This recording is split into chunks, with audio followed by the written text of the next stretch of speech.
Welcome to the Whiskey Congress. Honest, open talk dedicated to speaking the truth to those who are open to hearing it. Black, white, right, left. Most importantly, honest, bold, and fueled by good whiskey. In Whiskey Veritas, we are Whiskey Congress. Join the evolution.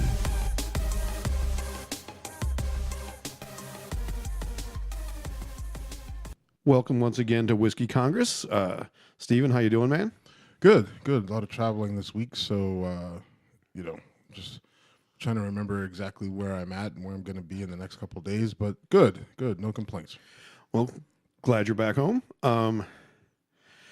Where to begin? Well, first of all, we don't have a whiskey review, and the reason for that should probably be clear. We do a couple shows. We try to do a couple shows a week, and we do a show every week, and so we can't necessarily have a new bottle every week. That would get relatively pricey over the course of the year. So, True. We got to take a break from that. I was thinking about that, and we theoretically we could, but then we have like a lot of open bottles, and it would be right. But so there's not a review. I have a Larceny bourbon, which we talked about on the show prior to this, which is it's a quality bourbon. I think bang for your buck, hard to beat, and I'm gonna roll with that for the show, and we can go ahead and jump into. And I'm having a Manhattan made with 10 High bourbon, which is my favorite cheap bourbon. Don't go there. Don't. Mm-hmm. Anyway. All right, so we have to talk about Roy Moore because everyone is. And that we talked about him a bit last show, and there have been some really bizarre turns in that story. The biggest of which is a woman who claims that he sexually assaulted her when she was 16, gave a very detailed description. I do want to be careful about, trying everything in the court of public opinion. This, there's due process for a reason, but this looks really bad. Well, it's alleged, and also I want to point out that when we were ending that conversation, I had pointed out that there was something else coming around the pike, and Roy Moore had been asked about it. He refused to comment on it, and then we have the story of him in this just bizarre, pretty. Predatory situation with a 16-year-old girl when he was in his 30s. It's to the point now where even Sean Hannity has, come out. He came out Monday or Tuesday and kind of asked Roy Moore for an explanation because of the inconsistencies in his story. And we'll come back to Hannity in a few minutes. I can't wait. But, I mean, this story is now, listen, I think what you just said is very important. The fact that we don't want to try this in the court of public opinion, because this sounds very bad and it doesn't look good. There's a lot of there's some meat here. There's a lot of smoke, and so where there tends to be smoke, there tends to be fire. But we have to be careful because this could just be a hit job by somebody on the left, by the Washington Post, by the DNC, by somebody who doesn't like Roy Moore, or this could be something from Hillary Clinton's camp, right? Just to screw over Bannon, right? Because Steve Bannon and Breitbart, they're huge supporters of Roy Moore, and that is just not rolling off my tongue, right? Roy Moore. So we have to be careful, and I mean, people can flip it easily.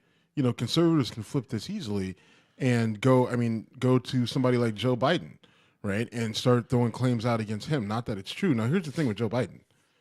There are plenty images, like video, of him at, different ceremonies and things, just awkwardly touching young girls and women and smelling their hair and saying weird shit to them, like, no serious dating before you're 30, right? And, I mean, and listen, I watched clip after clip after clip of him awkwardly touching and smelling women's hair to the point where it freaked me out.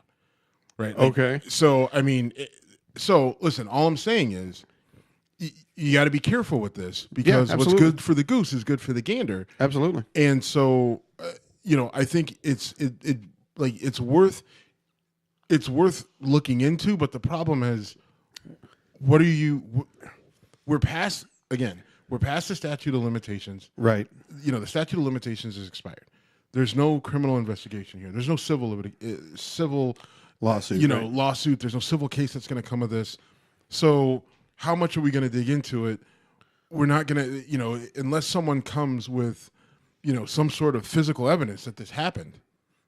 I like to say, like, these are the underwear that I was wearing where, Roy Moore touched me inappropriately or did something else. There's no Monica Lewinsky blue dress. Right. But there is, all right, so here's one thing that I'm really kind of excited about in this case.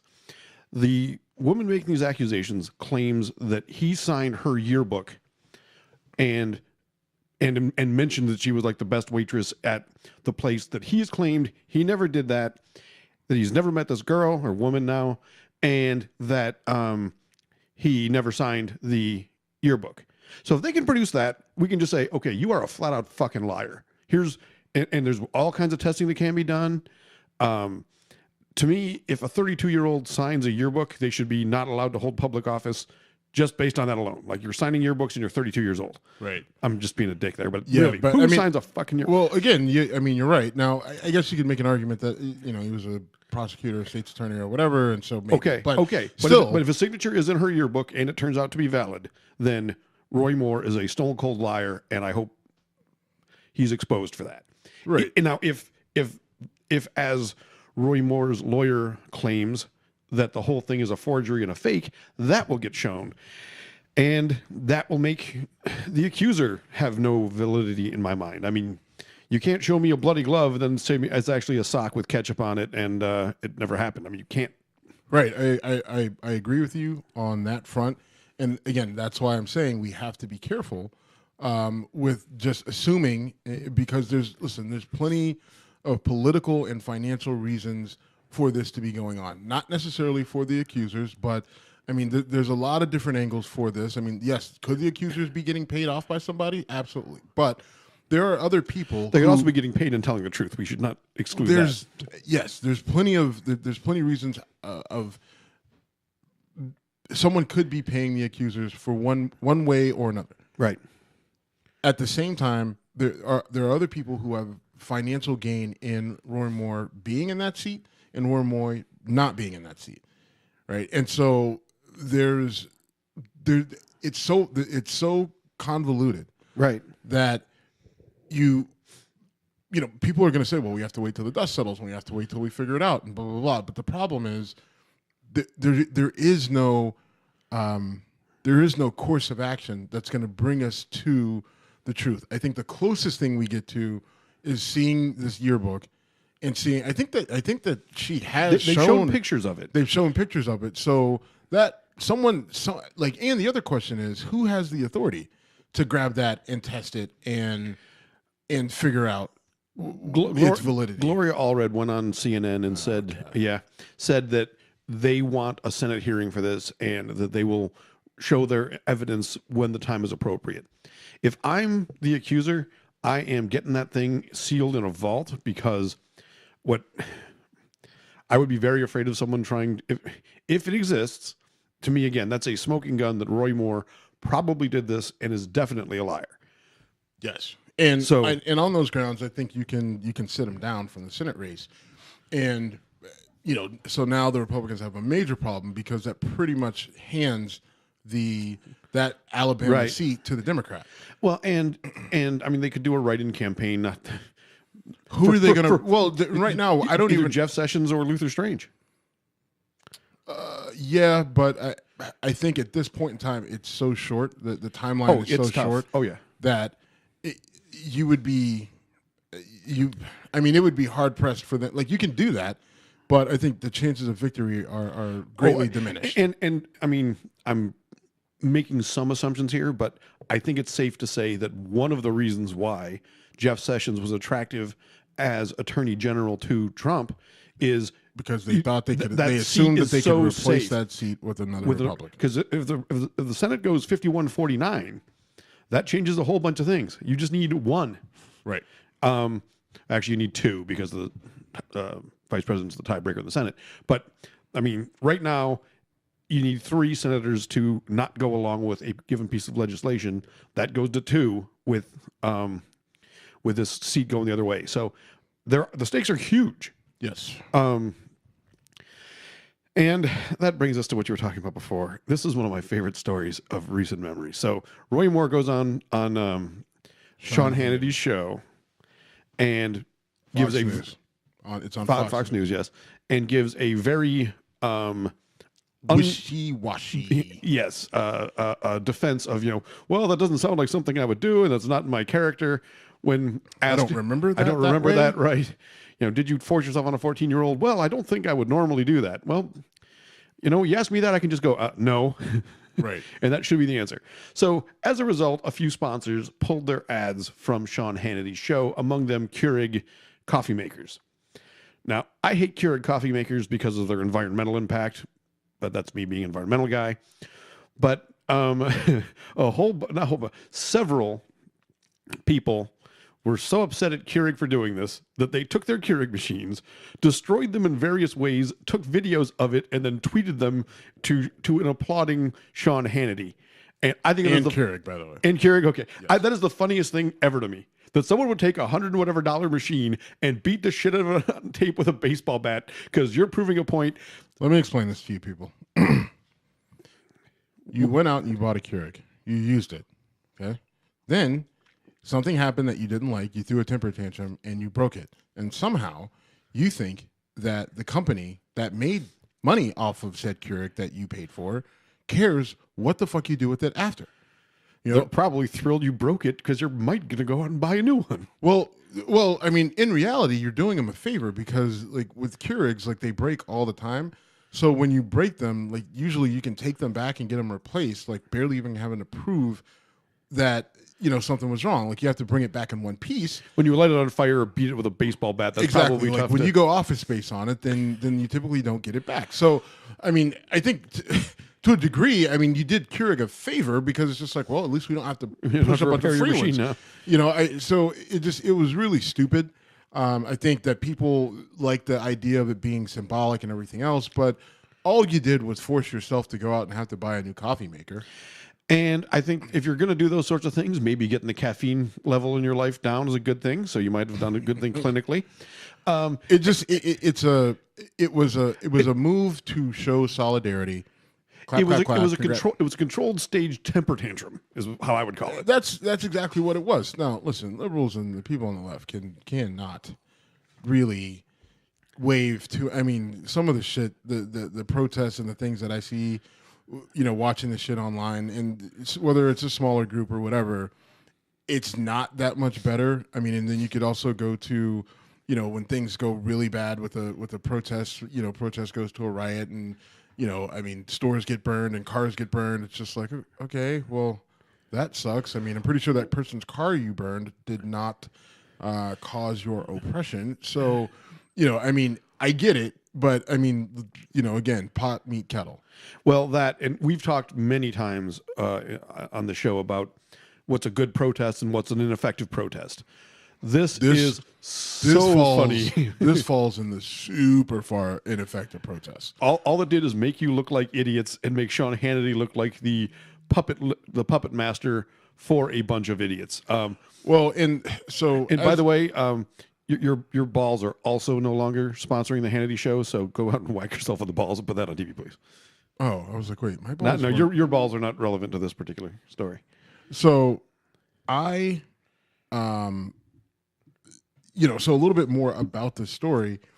So Keurig, when this all broke out because someone tweeted Keurig and said, hey, Sean Hannity had this interview and he's supporting a child molester, and Keurig replied and said, we'll look into it and we don't condone that sort of behavior and we're going to pull our ad. And so Keurig then came back and issued a statement where they apologized in general for essentially airing their dirty laundry, right? Like, we shouldn't have said openly on Twitter that we were going to pull our ad.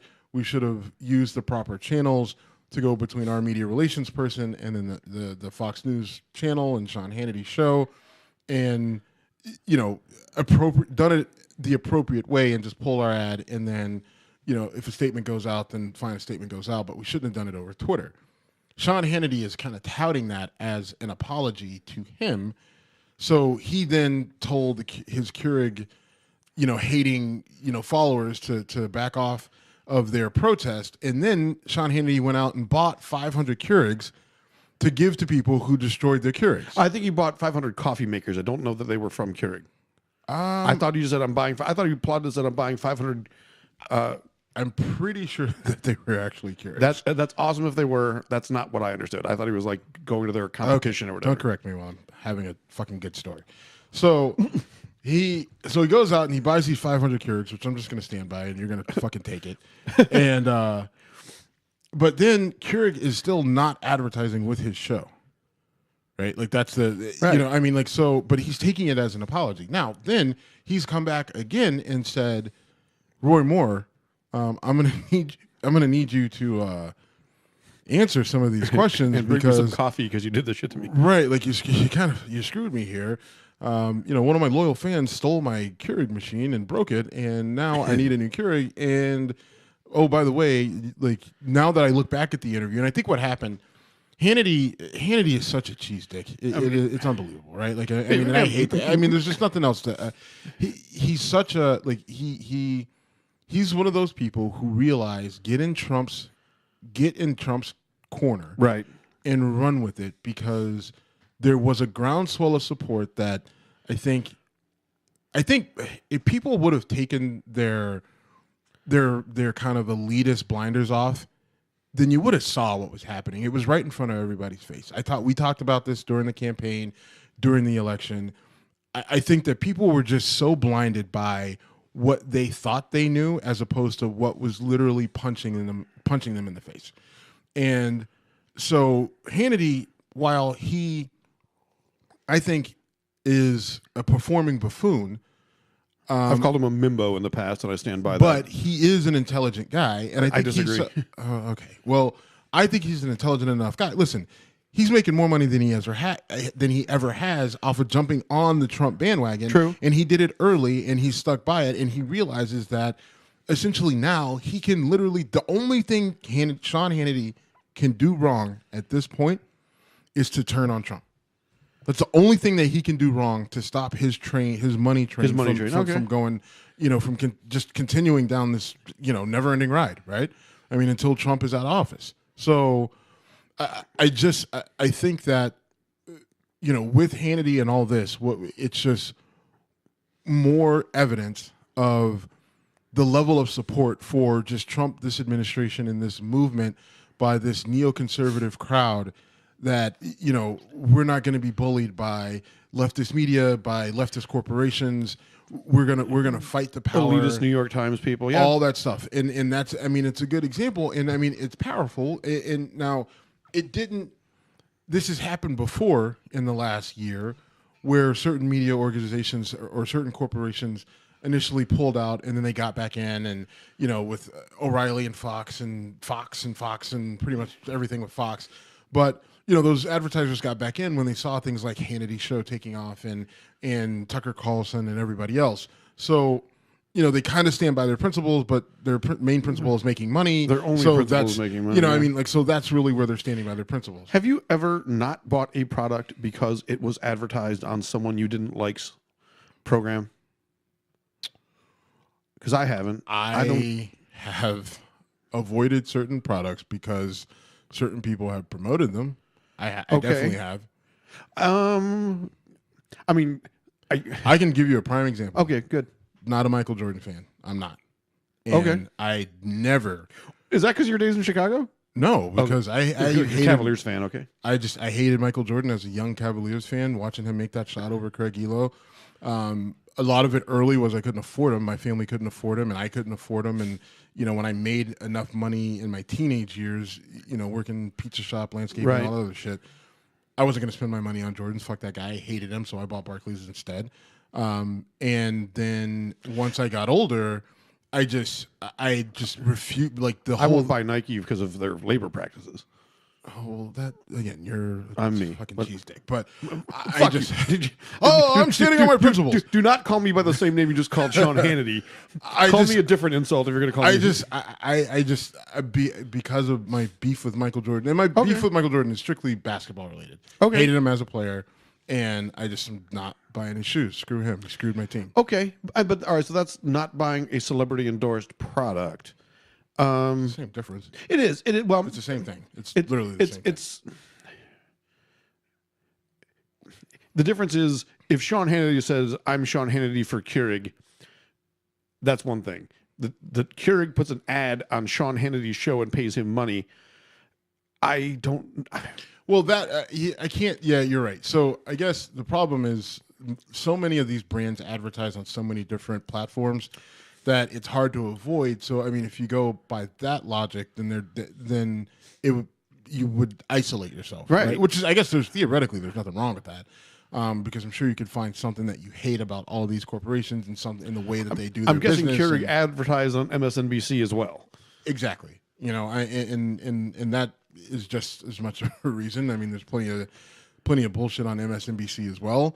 You know, but they advertise across all those platforms. They advertise on Sirius. I mean, if you're watching political shit, you're probably, or you have a good chance of being actually, hold on. Actually, I can tell you, listening to like the Patriot Channel on Sirius, like a lot of the shit that they advertise, but a lot of it's dumb. A lot of it's dumb. You know, don't you want to buy your prepper 4,000 gallons of pre-cooked spaghetti that'll hold you off through the Obama zombie-induced apocalypse? I'm like, no. I mean, like, I would never buy an Alex Jones product because I think he's not, because if I thought his products were good, if you came in here and said to me, I tried the Alex Jones thing that turns my body orange, even though it looks exactly the same in my before and after picture stuff, and it had great whatever. If you told me that, I would say, okay, Steve tried this. If it was, I'm going to need you to stand by your principles. If I come in saying that I bought something from Alex Jones, I need you to, one, not buy it. And two, I need you to, you may need to use one of these guns in the house. I'll use the older one. We'll use the really old one. All right. No, but you see my point. I mean, that's a celebrity endorsed product. That's a celebrity created product. So there's a difference. There's definitely a difference there between the Jordan brand and then something that's advertised on a show. So you're right. But I guess, again, like the Patriot Channel, that's the other kind of extreme. Yes. That doesn't quite fit. But like, there's a lot of shit that I hear advertised that I'm like, not but it's usually because, buy the Donald Trump commemorative coin, which I believe exists. I'm almost sure I've heard that advertised on the Patriot Channel. I mean, he's a president, so fair enough. Okay. All right. So speaking of President Trump and some not so great foreign relations, Lorenzo Ball's kid, whose name I'm drawing a blank on, and two other UCLA basketball players were. I think it's LeVar Ball. And then you're thinking Lonzo Ball. Lonzo Ball's the dad. Sorry. No. LeVar Ball is the dad. Lonzo's the kid, the Lakers, playing out with the Lakers, and then the younger brother who's with UCLA, and two of his teammates were accused of shoplifting while on a basketball-related event in China. Jim, they were trying to get some Louis Vuitton glasses, son, which are fake Louis Vuitton glasses in China, but I'm sure they look the same. All they had to do, they could have saved themselves a lot of trouble and just got back to LA. Bought the Chinese-made Louis Vuittons. Gone 15 minutes down the road from their campus and got the same thing, probably cheaper. I have a Giorgio Armani dress shirt that my friend ordered from China and didn't fit him, so he gave it to me or sold it to me. It's not the real deal, but it was from China, and I was like, Tom, this ain't legit. It was Tom's a big guy. I've talked about it, and he bought like a double extra large, and the double extra large is tight on me, and he's got roughly the dimensions of you, and he's like, Jimmy, I can't wear these. I paid $20. What do you think? I'm like, yeah, they look great. I'll take it. All right, but anyway, so first of all, hey kids, when you go to China, don't do dumb shit like this. You could go to jail for a long fucking time. And listen, I think my initial reaction is the old school parent reaction of, well, stay your ass over there, figure it out.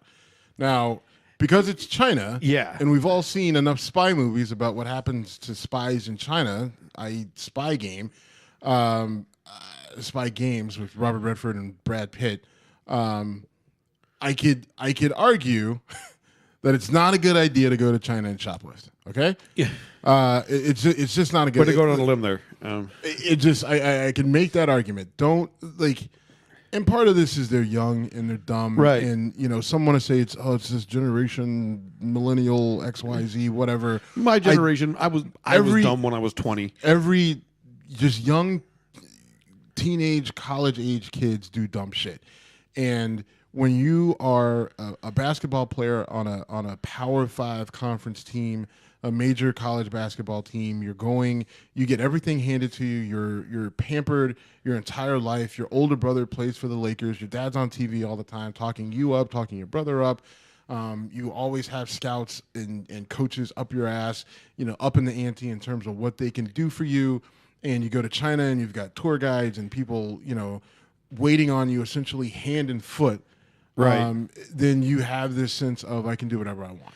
And I think another thing that happens, and this is just human nature, when you go to another country, you feel like you're kind of in another world, and you're maybe not as smart with what you do. I mean, maybe you should be more on guard. I think you have to be more acutely aware of what's going on around you, what your surroundings are, and what the consequences are of your actions. Especially because you are representing the country. Right, you're representing your university, you're representing a country. But the problem is we're dealing, again, with kids between the ages of 18 and 21. Right. Who haven't developed that sense of awareness yet, who haven't developed that maturity. Now, not all, but clearly these kids haven't, because the flip side of it is that they had 15 other or 12 other teammates who were there who didn't do anything stupid, right? I mean, that they got busted for. So right. I mean, and we have Olympic athletes who represent us all over the world multiple times a year, and who never get in trouble for anything stupid. Now the one exception, some do. There's a couple exceptions. Ryan Lochte comes to mind. He down in Brazil, he makes up the story where they got robbed and all this other shit, and turns out they got drunk and trashed a bathroom, right? Right, and now what's his excuse? Because he's not even young, right? I mean, Ryan Lochte is. 26 or something. Yeah, I mean, we're talking 26, 27. I mean, he's 19 to 26 is a very important 7 years. Fair, but that's what I'm saying. I'm agreeing with you. Okay, all right. So I mean, the maturity is. Yeah. I mean, Ryan Lochte. I mean, this is nothing new for Ryan Lochte in terms of being on an international stage, right? And he's as an Olympic athlete, you're made very aware of the consequences of your actions and what can happen to you. So you're literally wearing your country's clothing. I mean, because at some point in time, I think you're living at the U.S. Olympic facility, and then before you go, and they have classes on what to do and what not to do, and essentially the what not to do is anything. Don't do anything. And I would hope that UCLA did the same thing. By the way, you'd hope there was kids while you're over there. I got a great idea. Don't steal sunglasses. Having being a college athlete and going on road trips, to just different states. I mean, we had these conversations just on, for a 2-hour bus trip. If we were going to, wherever we were going, even, going to fucking Vermont, or Maine or whatever. Right. So, I think these kids had a really stupid moment. And, there's a consequence for it. It's not the worst case scenario consequence, right? It's not because think about this could have gone really bad. Well, because shoplifting in China, I believe, is punishable by like 5 to 7 years in prison. I mean, Trump said 10 years in his tweet. We'll get to that in a minute. But whatever. Exactly. All right. Let's just say that they were pleading not guilty, and I don't know what the Chinese system of justice is. It was very possible that they would have been told, you can't leave this country until this is resolved. And if their legal system is half as slow as ours, they could have spent, in a best case scenario, multiple days in jail in China waiting for their day in court. Multiple days, but or months or whatever. We're talking at least months to get this resolved. Listen, right. I will say this: Trump stepped in, got these kids out. Right. I mean, he deserves credit for that. Right. I mean, he stepped in and said, "They're dumb kids. Like, can we just he seriously? Happened to be in Asia. I'm here. Like, let's not turn this into a thing. Like, it's not worth it. Like, let's just move on." And I think that, and listen, he did that, and that's I have to, I would hope that he would. Now here's the thing. I mean, there's other stories of, the kid who came back from North Korea that we couldn't get back, who when they finally gave him back to us, he died 2 days later from, or whatever, from brain trauma and injury and everything else. I mean, so this could have been really bad for those kids. I applaud Trump for being able to, reach out and say something, and then I applaud the Chinese government for letting this go, kind of as time served, lesson learned. Because I think the kids ended up ended up spending 3 days in jail. In China or under Chinese house arrest or whatever. I don't know. I think they were confined to their hotel room. Yeah. I mean, so, could be worse. But listen, it worked out for them. They were suspended when they got back, which I'm glad. I don't know how long the suspension is. Hopefully it's lengthy. Right now, they said they're suspended indefinitely. Indefinitely, right. So until a ranked opponent comes to UCLA, I think. If you suspend, I would say suspend them through the new year. They don't play a game until after January 1, which I think is, because we still have the rest of November, all of December. There's plenty of games to be played until that time. I think that's long enough so that they learn their lesson, and then you move on from it. I agree. And so I want to give Trump credit for doing the right thing, although Trump being Trump, he, of course, then had to tweet out, do you think these kids will thank me? So he kind of couldn't help but take credit for it and sort of throw out the, these kids aren't going to appreciate me, even though they did specifically thank him. Right. It's just... That's just a Trump being Trump. He's so petty. Exactly. He's so petty. And needing attention and needing credit. Like, I did the right thing. I'm not hearing enough people give me credit for it, so let me shine a light on it so I get credit again. Right? Real housewife of Washington, D.C. So, okay. So right thing, but you're a petty person, right. And I'll stop with that. That's as far as I'll go with that. All right. So,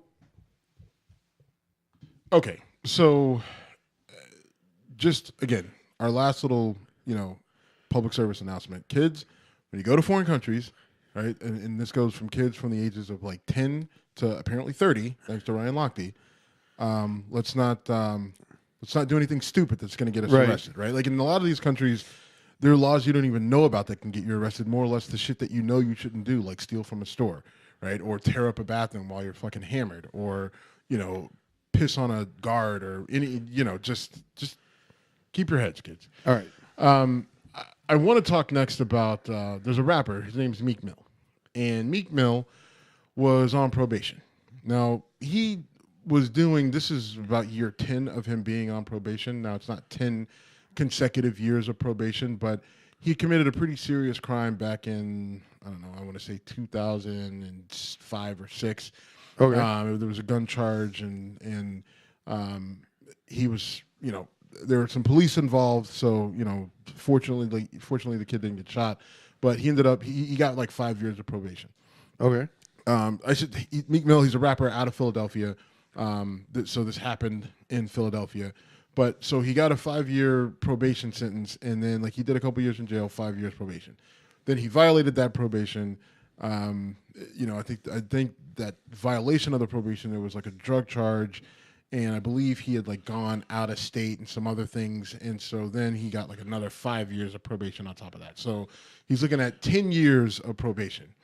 And then recently, I think earlier this spring, he got busted for doing wheelies on a dirt bike down a public street in Philadelphia. He put it on social media. Police figured out who he was and busted him on a probation violation. And he was brought in. The judge sentenced him to 2 to 4 years in jail for violating his probation. Now, when you're on probation, essentially, like one of the terms is don't get arrested. Well, he got arrested for this, and so that's what they used to put him in jail for 2 to 4 years. Now, most people are saying 2 to 4 years for popping a wheelie down the street, even if it's a probation violation, is excessive. I tend to agree with that. I also agree with the idea that if you're on probation, don't do something stupid that can get you violated. And if you don't know that riding a dirt bike, chances are riding a dirt bike down the street is probably illegal, but riding a dirt bike, popping a wheelie down, Broad Street is also illegal, right? When you put it together, we know that it's illegal. So Now, there were no injuries or anything associated with this. He put it on social media, and that's how he got caught. So there's bad decision number 3 in this equation, right? Right. I mean, it's 3 to 4. So on the one hand, there is the personal responsibility argument, which I will always push for. You can sit here and give me the system is stacked against me or us or what have you, and I will tell you that if you're telling me that after you've done something stupid and got caught for it, then my sympathy levels for you are relatively low, right? I can empathize because I've been there, I've done stupid shit, and I get it, but I also own it, right? Like, I did it, I made this mistake, and I can't do that again. But like, I'm not going to have any sympathy for you because, again, you did something wrong. Now, that statement being made, the system is completely fucked in the fact that popping a wheelie down the street gets you 2 to 4 years in prison. Right. Right. And that's the sort of thing when people talk about, sentencing inequality and systemic racism, that's what people point to, right? Because you have to wonder, you have to look at people in like situations that, if this was a white country kid down the street who was on probation for something, would this happen to him? Hard game to play here. Now, there's some other weird factors in this case. The judge in his case, she's under investigation by the FBI. Because she has connections to a rival record producer. Meek Mill is on Jay-Z's rock label, and she has connections to a rival record label, and she essentially has tried to coerce Meek Mill to leave Jay-Z's record label, go to this other record label, and she's done it a couple different ways. The judge? Yes. How the fuck does that judge get on this? All right. Well, again, under investigation by the FBI, and there's a lot of questions as to, her ability to actually not adjudicate fairly, right? I mean, and so it's just there's a lot of question marks here. So while you first want to say, listen, don't put yourself in this position. And I'm not a fan of Meek Mill. I'm not. Like, I don't like his delivery. I don't like his flows. I don't like his lyrics. I really don't like him. He's annoying to me in so many different levels. But in this particular instance, I will stand up for him and say, I don't think this judge should be on this case. And I think that if you get a judge who doesn't have the sort of personal connections to and the like kind of clear, just clouded judgment, then I would say, like, if you got someone in here who was impartial, then I think we probably wouldn't have him in jail for 2 to 4 years. Maybe he does 6 months for the parole violation, or if that. Yeah.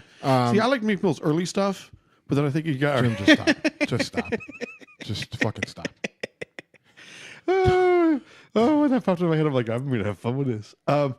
Yeah, but it does seem excessive, and it does seem like, okay, state of Pennsylvania, did you make the streets safer because you stopped a wheelie popping rapper from, popping a wheelie again and putting it on Facebook? Yeah, seems crazy. It does seem crazy, and I guess the real story is probably behind what's going on with the judge in this case. I didn't know that, and that is nuts. I mean, isn't that like textbook 101? If you are personally involved with this person from a financial level, you can't be a judge of I mean, I get, well, like you said, she's under investigation from the FBI, but if that's not cause to recuse yourself from a case, I don't know what is. So yes, this does have a lot of the stink of the legal system being stilted against a black kid. But so is it the legal system, or is it one particular judge in this case? So her name is Janice Brinkley, and so first she asked to be in one of Meek Mill's songs. She wanted him to. Oh my goodness, this is fucking crazy. She wanted him to redo a Boys to Men song. I'm not sure which one it is, and then give her a shout out in the song. Shout out to Janice Brinkley. Yeah, and this is according to Heavy.com. According to TMZ, Meek's lawyer says Judge Brinkley also once asked Meek to do a remix to a Boys to Men song and to give her a shout out on it, and that her harsh sentence was a result of him refusing to do so. all right, this strikes me as a failure of the legal system for her to have the chance to be involved in this to case. even be involved on it. That I didn't read enough apparently. That is crazy. Yes. Now, I guess she does have she has a consistent history of, sentencing people to, prison for probation violations. But it seems to be like there's a little bit something fishy going on here. Right. I mean, okay. So I don't know enough of, I do know that when you're on parole or on probation and you screw up, the system is not kind. And I understand why. This strikes me as a particularly, weird, application because, again, it was caught by social media that he put out there. So I was like, dude. I mean, how is no one screaming and yelling at the top of their lungs? Conflict of interest. Yeah. Everything about you is a conflict of interest. Jeff Sessions recused himself from anything related to the Russia investigation because, I can't do this. And everyone in Congress said, you did the right thing there. To me, this should be almost, cause for disbarment, right? Well, and again, I think it is important. I need to know more. Well, I mean, I think it's important to know that it's caught the attention of the FBI, right? So if it's caught the attention of the FBI, right? It's not like the FBI is out there just rooting for black guys to not go to jail. So I think if the FBI is looking at a judge, and in this instance, a judge that is particularly harsh on, sending black men to jail for probation violations, which again, you got to be responsible and, not put yourself in that situation, but shit happens. So, there should be a consequence, but should the consequence be you lose years of your life in prison? And she's sending them to prison for 2 to 4 years for minor probation violations, then I think there's plenty of questions to be asked about her ability to adjudicate fairly, her conflicts of interest, and kind of, is she actually doing her job? Is she serving the public good?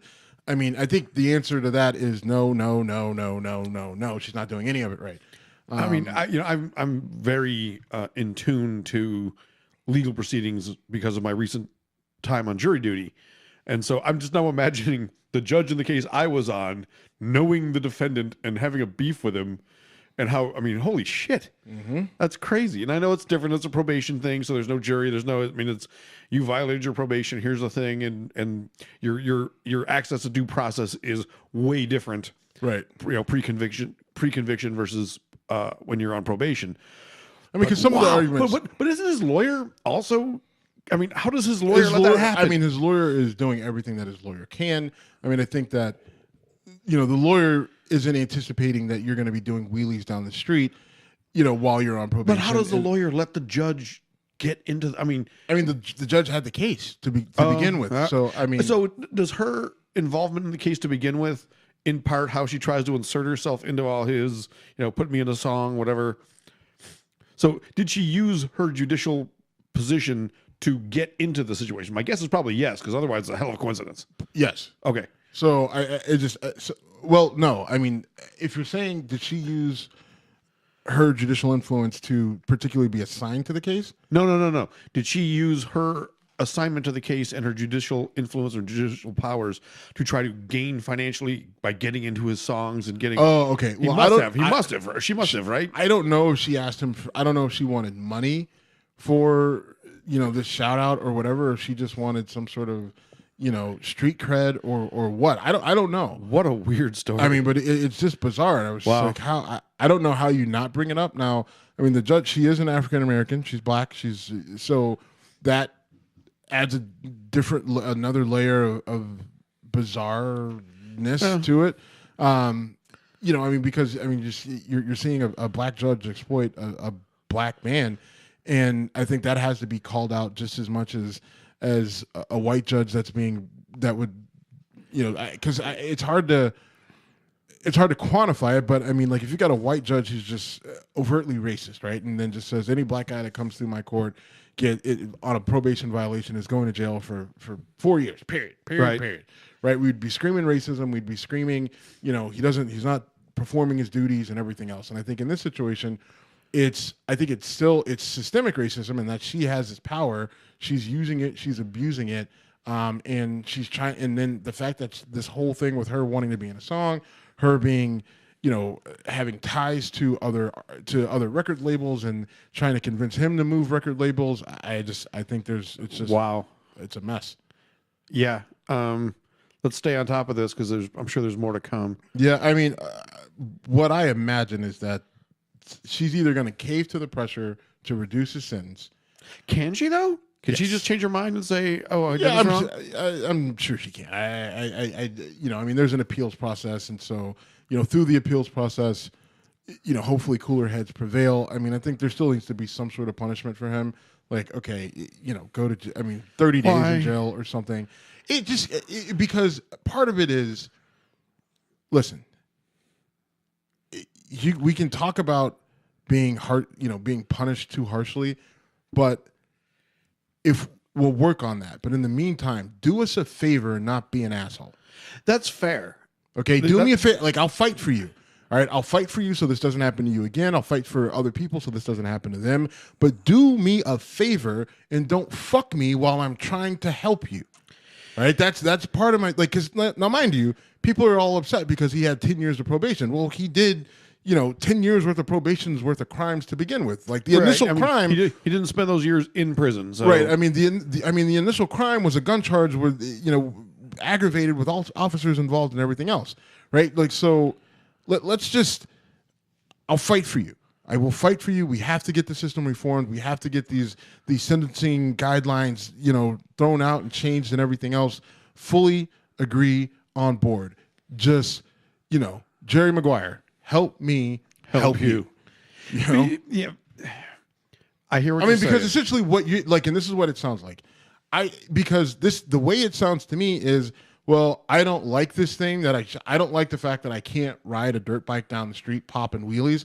I think it's a stupid rule. I should be able to do it, so I'm going to do it. And then when I do it and I get in trouble for it, then I'm going to tell you how it's a stupid rule, and I don't want to be in trouble for it. I do want to say that it's entirely possible, and this is on him if this is the case, but it's entirely possible he didn't know he was breaking a law or breaking anything beyond a traffic violation. You're going to say, fuck off, it's your job to know that, or it's your responsibility to know that, and fine. But, and I need to know, I didn't watch the video. I didn't see if it was like an overtly, ridiculously dangerous act impacting others or if it was just being dumb. But this does seem very excessive to me. I mean, it's not a driving down the street. You kind of get up on, you get up on your heels a little bit and you sit back, rock back, pop a wheelie for, 2 seconds, get the wheel back down and then go. I mean, it was pop a wheelie, sit back, and then look at me, right, but not right. Like, and the other part, I mean, dirt bikes aren't legal on the street, right? Like, I mean, it's a beef for Frank Jackson's grandson.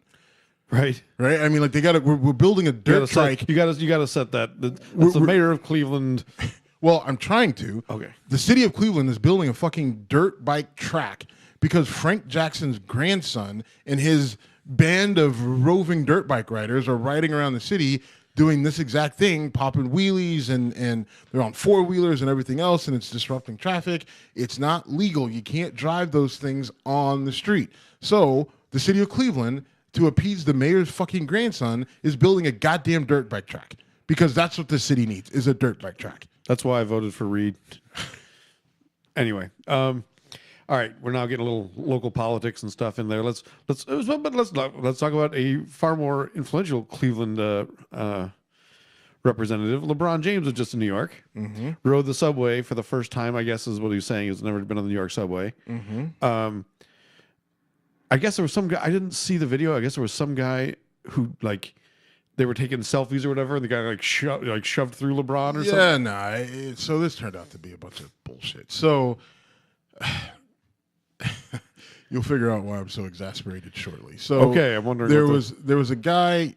LeBron is on the train, right? He's on the train with 5 or 6 other Cavs players. Right. And actually, maybe it was more than that, but a bunch of Cavs players hopped the train. It was the team. I think it was like 15. I know they were leaving shoot around, heading back to their hotel. Okay. Team bus was going to take 45 minutes. The train took 15 minutes, so they hopped on the train. LeBron, all his time in New York, has never been on the train before. First time experience for him, which I thought was kind of odd, but I guess it makes sense. When you can get a limo wherever you want to go. Or a team bus or what have you. So they get on the train, and LeBron, pops out his phone and he's doing a, Instagram Live or whatever. Or I think it was his show, whatever, unscripted or whatever, not unscripted, but whatever his show is on Bleacher Report. He does a little like YouTube type series. But there's a guy sitting there who sees LeBron and company get on the train and then immediately kind of puts his hand up and then kind of shoves and gets out of the way and doesn't want to be, captured on camera. Turns out the guy is a real estate agent and a comedian. And so he immediately puts out a video and... Oh, this is going to go bad. I know where this... okay, go. So he immediately puts out a video and he says he doesn't know who LeBron James is. And then they say, oh, he's an athlete. He's like, oh, I didn't know who LeBron James, the football player, was. And they're like, no, he plays basketball. He's like, oh, he plays basketball, apparently. So, and the guy intimates that he might be gay and goes through the whole thing. I'm a gay comedian and blah, blah, blah, blah, blah. And it immediately, the whole thing just made my blood boil. Because fucking comedians are the worst. He tried to turn it into this whole bit, right? It's just like, this is how I'm going to get my 15 minutes of fame. I'm going to not stand next to LeBron James. Now, listen, I get that not everybody knows who LeBron James is. I get that, you're in New York, that it's a city with millions of people, and probably 2/3 of the people in the city of New York don't follow sports at all, right? And so I totally buy that this guy didn't know who he was, right? I buy it. I kind of buy it, except for the fact that he's a comedian, right? And I don't know, just something about it didn't seem legit, sincere, or whatever. Obviously, a media stunt. Steve hates comedians, part 64. It just, especially when it's just so blatantly obvious. I don't hate comedians. I know. I love saying bad comedians, right? Like I hate bad chefs, right? Like I don't care that you're a chef. I hate that you're a bad chef, and I don't want you to cook me food. If you're a bad comedian, I don't want you to tell me your bad jokes. Yeah, I did not know that. I did not know that part of it, and that makes it funnier to me because look. Even if you don't recognize it's LeBron James, well, first off, if you don't recognize who it is, you probably don't try to capitalize on it. So I'm calling bullshit on that. Right. But, that's funny. It's funny to me that that would be his angle. I'll look more into it and see if, as a comedian, I'm trying to put myself in a situation like if I get on I share a cab with Tom Brady, I'm going to tell Tom Brady his balls are deflated, so I'll try to get my money that way. If you could see the stare I'm getting right now, it is fucking awesome. He's frozen. I'm not frozen. I'm just trying to prevent from hurting you. Listen, if the guy didn't want to be in the video, okay, fine. Just walk away. In the video, right? But I mean, obviously, you wanted to. I'm sure. If you look his name up, I'm sure he's plastered, in a small corner of YouTube somewhere, with some of his, average to below average stand up. And okay, I don't know. It was insincere and it was kind of bogus. I don't know. Fuck that guy. All right, I'm fine with that. Anyway, so then LeBron plays the Knicks, gets into a bit of a scuffle with a guard from the Knicks who was half his size, and Eric Cantor gets in LeBron's face. Enes Cantor. Enos? Okay, sorry. Enos. Enos. Okay, I'm sorry. And they get into a bit of a scuffle and a shoving match. I mean, nothing big. Happens in NBA games on a regular basis where guys jaw a bit and shove a bit. And then Peter Vesey tweets about that. Now, Peter Vesey is a 74-year-old white NBA commentator and a Knicks fan. And the quote was, are you digging it up? Basically, it's like, LeBron shouldn't think he could intimidate that guy. Getting in the face of, and he put on his tweet, N multiple asterisks. Hold on. All right. This is not going well. What do you mean? So, so Peter Vesey, let me help you out here. Thank you so much. And his exact tweet was, Kenner's going to be Enes Kanter is going to be too intimidated by LeBron. Enes Kanter stood up to Erdogan, who is the president of Turkey. So imagine him being scared of a nigga who breathes the same air as him. That is a direct line from a Biggie song. And so Peter Vesey, now let's talk a little bit about Peter Vesey. Yes, he's older. I think he may 74. be all right, so yeah, he's 74. But Peter Vesey's been around a long time, and he is a noted diehard Biggie fan. Like, you are obsessed with everything NWA. He is obsessed with everything Biggie. He's a New York guy. He's played basketball with Dr. J, and like, he's a guy who's been around basketball and, you know, the Bronx and Brooklyn and Harlem, and he's just been around that element his whole life. And so if you know him, which many people do, because, you know, if you like the NBA, you read what if Peter Vesey writes about your team, you read about it. It's been well documented that he's a Biggie fan, and so he's using a lyric and basically saying, I use the lyric as it was intended to be used, especially in a sport that it's used all the time. Back off. And I'm where do you stand on I'm that? with him. It's fine. I mean, if knowing the person, knowing the intent, it's fine. You want to get on your racial high horse, not you, right? But if people want to get on their racial high horse, that's not right. If we really want this to stop, then okay, fine, right? Okay, fine. Go ahead, say snowflake. Go ahead. No. Okay, fine. I'm not going to argue with you on it, but just I'm not going to listen to your argument on it, right? Like, okay. I mean, I'm not going to fight you. You know, you want to fight that fight. You know, I mean, it's a lyric to a song. It's hip hop. It is what it is, right? And so, what do we want? Do we want people to accept, right? Like, so from a racial standpoint, you want everybody to get along. You want, like white people love to tell you how hip hop should be. You know, it's the music of the streets, and we should culturally accept it. And if we don't accept it, then that means you're a racist. All right, well, this is Peter Vesey accepting it and using the colloquialism in an actual correct term and the way it should be used. So accept him for it, but except you can't, because then you get on your liberal and you can't say this and you can't say that. I saw a tweet that said, based on the number of asterisks, you can tell that he wrote ER, not A. Yeah, and I think that's the kind of person you're complaining about, I hope. Right, exactly. I mean, and that's a sort of, you know, I think Vesey's response was like "fuck you" or something like that. It was basically, I can't use rap lyrics. White people can't use rap lyrics. That's bullshit. Maybe he said "fuck you" to that. Yeah, person, I mean, listen, I don't have a problem with it. I don't, you know, understanding the intent. I think that there are, you know, some people, like, my issue is don't come at me directly with the term, right? Like, don't come at me just because, like, you can, like, I'm sorry, I can compartmentalize, right? Like, I mean, my friends and family will tell you I can compartmentalize like no other person, right? I can separate things like in a pretty aggressive manner, like work, family, friends. Like, I separate my friends. I don't like my friends to spill over into other friends, right? I don't like certain foods touching each other on my fucking plate, right? Like, I don't even like, if I could prevent my ice cubes from touching in a glass, I would. So, you know, I can separate music from someone calling me a nigger or whatever. Like, listen, it's obviously an issue of contention in society. Don't call me that. But if you're referencing a rap lyric, I'm fine with it. Is it sane? I'm not saying it's necessarily sane. Maybe it doesn't make sense. But to me, I can accept it. I can accept rap lyrics all day, because to me, rap isn't real, right? No matter how often they tell you this is real. No, it's not, right? Most of these guys are not. They've never been in a fight. They've never been in a gunfight. They've never been in a knife fight. They haven't been to jail. They haven't dealt drugs. They haven't done drugs. Some have. And some make the shit a little too real. We're talking Biggie here, right?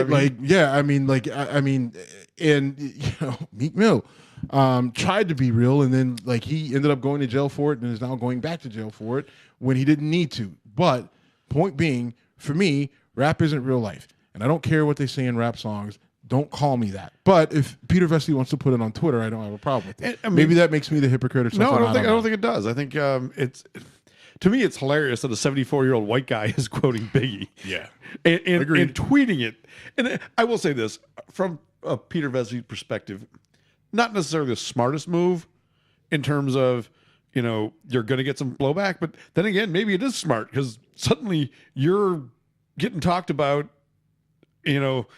a lot more. I don't even think this was like I'm not saying it was a calculated. Yeah, he's not the comedian on the subway. I'm not giving him that same right. label. I just think for some people, a lot like especially on Twitter, people always go, "Oh, this is a calculated move. This is a calculated move." You know, maybe for a President Trump, it is. Maybe for, you know, like so, you know, I don't even have a good other example. But for a guy like Peter Vesey, I think he tweets pretty consistently, gets a lot of follows, retweets, quotes, mentions, everything else. I don't think he's worried about his social media presence. I don't think he's worried about anything. The guy's a legend. I don't think he's hurting for money at this stage in his career. Probably not. 74. I mean, I remember watching Peter Vesey on, NBA on NBC sort of stuff, back when Ahmad Rashad and Hannah Storm were on, inside the NBA. So I don't think this is a publicity stunt. I think this is Peter Vesey being Peter Vesey and just kind of fired off 142 character tweet. Now you go up to 280.